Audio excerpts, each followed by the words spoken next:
ADGP MR Ajith കുമാറിനെ കുറ്റവിമുക്തനാക്കുന്ന vigilance അന്വേഷണ report സർക്കാർ അംഗീകരിച്ചിരിക്കുകയാണ്.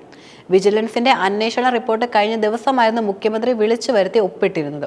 അജിത് കുമാറിനെ വ്യാജമൊഴിയിലും തൃശൂർ പൂര വിവാദത്തിലും കുടുക്കാൻ പോലീസ് മേധാവി ശ്രമിക്കുന്ന സാഹചര്യത്തിനിടയിലാണ് മുഖ്യമന്ത്രിയുടെ ഈ സുപ്രധാനമായിട്ടുള്ള നീക്കം. സർക്കാരിന്റെ അതിവിശ്വസ്തനാണ് അജിത് കുമാർ എന്ന സന്ദേശം നൽകുകയാണ് ഇതിലൂടെ മുഖ്യമന്ത്രി ചെയ്യുന്നത്. ഈ സാഹചര്യത്തിൽ അജിത് കുമാറിനെ വിജിലൻസ് ഡയറക്ടർ ആക്കുമെന്ന സൂചനകളും നിലനിൽക്കുന്നുണ്ട്.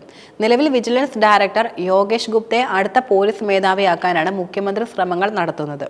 കൂടാതെ തൃശൂർ പൂരം കലക്കലിനും അജിത് കുമാറിനെതിരെ റിപ്പോർട്ട് നൽകാനാണ് പോലീസ് മേധാവിയുടെ പ്രധാന നീക്കം. തൃശൂർ പൂര വിവാദത്തിലും ADGPക്ക് വീഴ്ചയുണ്ടായി എന്നാണ് സൂചന. ഇതുകൂടി മനസ്സിലാക്കിയാണ് വിജിലൻസ് റിപ്പോർട്ട് മുഖ്യമന്ത്രി അംഗീകരിക്കുന്നത്.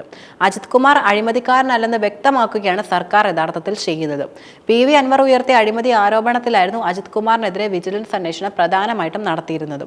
ഈ സാഹചര്യത്തിലും അജിത് കുമാറിനെതിരെ തൃശൂർ പൂരത്തിൽ റിപ്പോർട്ട് നൽകുവാനുള്ള തീരുമാനമാണ് പോലീസ് മേധാവി ഷെയ്ഖ് ദർവേഷ് സാഹിബ് കൈക്കൊണ്ടത്.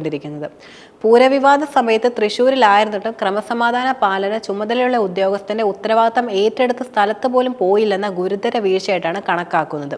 ഇതിൽ നടപടി ആവശ്യപ്പെട്ടുള്ള റിപ്പോർട്ടാകും ആഭ്യന്തര വകുപ്പിൽ കൂടുതലും കൈമാറുന്നത്.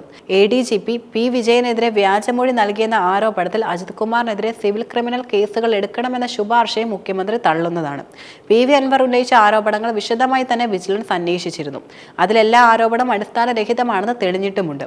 ഇതിനെ തുടർന്ന് പോലീസ് ഉന്നതർ ചേരിതിരിഞ്ഞ് എടുക്കുന്ന നിലപാടുകൾ മുഖ്യമന്ത്രിയുടെ ഓഫീസിന് പ്രതിസന്ധിയായി മാറിയിരിക്കുകയാണ്. പോലീസ് ഉന്നത തലത്തിലെ ചേരിപ്പോര് അതിരുവിട്ടു. തൃശൂർ പൂരം കലക്കൽ, RSS നേതാക്കളുമായുള്ള കൂടിക്കാഴ്ച, അനധികൃത സ്വത്ത് സമ്പാദനം, ADGP P വിജയനെതിരായ വ്യാജമൊഴി എന്നീ വിഷയങ്ങളിൽ MR അജിത് കുമാർ അന്വേഷണം നേരിടുന്നതിനിടെ DGPയുടെ സ്ഥാനക്കയറ്റം നൽകാൻ സംസ്ഥാന സർക്കാർ അനുമതി നൽകുകയും ചെയ്തു.